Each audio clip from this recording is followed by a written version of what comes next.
Good communication starts with good listening. But we aren't always great listeners in life. Most of the time, when people are talking to us, we are thinking of what we are going to say next, instead of really listening to the words they are saying. The good news is that we can always become better listeners. Active listening is a way for us to hear what our patients are actually saying and meaning, demonstrates to our patients that we are actually listening and that they are heard. There are 4 rules to active listening. 1. Set up a distraction-free environment. 2.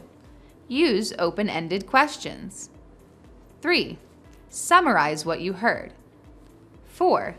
Observe body language. We'll learn the first 2 now, and the next 2 in the next lesson. First, you must be ready to listen. You can listen better when you limit distractions. Our patients, especially those living with dementia or hearing loss, can also benefit from a distraction-free environment. So, start by getting the patient's permission to turn off the television or radio, stopping your chores and sitting down to have the conversation, sitting or standing at eye level with the patient. If the patient wears a hearing aid, be sure they are in and have batteries. Now that we've limited distractions, we can have a good conversation with one another. Our next active listening technique is to use open-ended questions. Open-ended questions are questions that cannot be answered with a simple yes or no. These questions give the patient the chance to talk more about what's going on. Let's see the difference that open-ended questions can make. First, let's have a conversation with George without using open-ended questions. Hello, George. How are you feeling today? Hello there. I'm just fine today.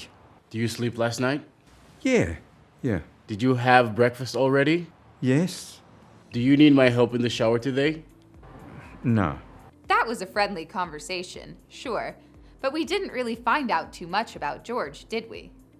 Let's try it again and use open-ended questions. Open-ended questions usually start with how, why, what, or my personal favorite, tell me about it. Hi there, George. How are you? Hello there. I'm just fine today. How did you sleep last night? I slept all right.